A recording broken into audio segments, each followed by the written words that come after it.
दिन के 12 बज रहे थे, लेकिन सोहन अभी भी सो रहा था। उसकी माँ सुमित्रा ने आवाज दी। उठ जा बेटा, देख सूरज सर पर चढ़ आया है, कब तक सोता रहेगा। लेकिन सोहन पर कोई असर नहीं हुआ। वह चादर से मुंह ढककर दोबारा सो गया। कुछ देर बाद उसे खाने की खुशबू आने लगी। दाल में तड़का लगते ही उसे जोर से भूख लगने लगी। सोहन उठा और सीधा माँ के पास रसोई में पहुंच गया। माँ क्या बनाया है?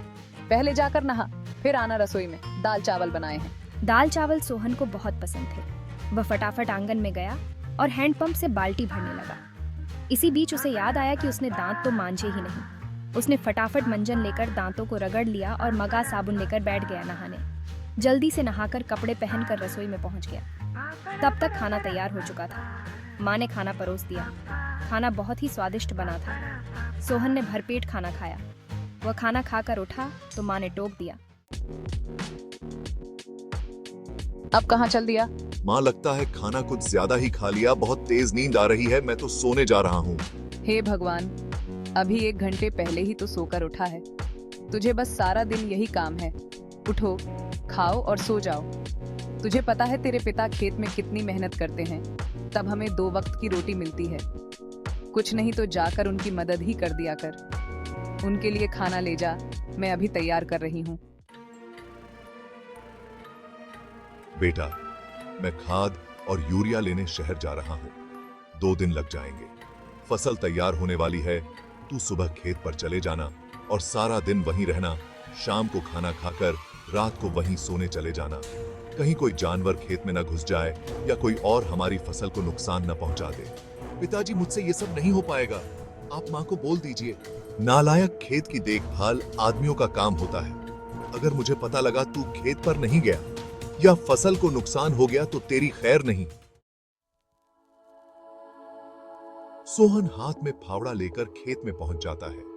वहां जाकर देखता है चारों ओर ठंडी हवा चल रही थी। वह एक पेड़ के नीचे बैठ जाता है। तभी उसे हल्की हल्की रोशनी नजर आती है। पूरा खेत लाल रोशनी से भर जाता है। सोहन ने यह सब पहली बार देखा था। वह आश्चर्य से सब देखता रहा। कुछ ही देर में सूरज उगने लगा। यह देखकर सोहन को बहुत आश्चर्य हुआ। कुछ ही देर में सभी गांव वाले खेत में काम करने आ गए। सब अपने अपने खेत पर काम कर रहे थे। सोहन पेड़ के नीचे बैठा था। तभी उसके पास के खेत से माधो काका आए। सोहन, मेरे खेत में पानी लग गया, अब तू अपने खेत में पानी काट ले। काका, मुझे तो कुछ पता नहीं, ये सब तो पिताजी ने कभी नहीं बताया। बेटा, कभी पिता के साथ खेत पर आया है तो तुझे पता होगा। माधो काका ने अपने बेटे को बुलाकर पानी सोहन के खेत की ओर कर दिया। जब पूरा खेत भर जाए तो हमें बता देना। सोहन बैठकर देखता रहा, लेकिन सुबह जल्दी उठने के कारण उसे नींद आ गई। खेत में पानी बहुत ज्यादा भर गया। तभी माधो काका दौड़ते हुए आए। नालायक यहां सोने आया था। अपने पिता की सारी मेहनत बर्बाद कर दी, सारी फसल नष्ट हो गई। सोहन हड़बड़ाकर उठा।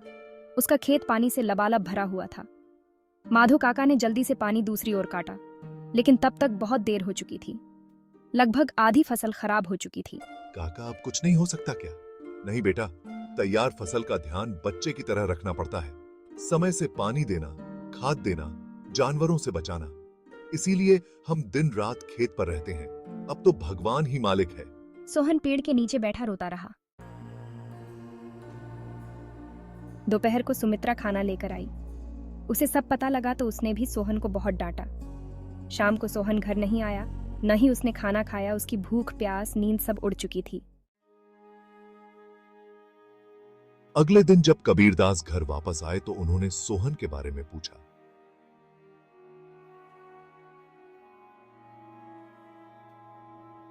सुमित्रा ने सारी बात बता दी। कबीरदास सब छोड़कर दौड़ते हुए खेत पर पहुंचे। उन्होंने देखा मोहन पेड़ के नीचे बैठा रो रहा था। आधी फसल खराब हो चुकी थी। पिताजी, मुझे माफ कर दीजिए, मेरे आलस ने इतना बड़ा नुकसान कर दिया। आप चाहें तो मुझे पीट लीजिए। नहीं, तुझे मारने से फसल ठीक नहीं होगी।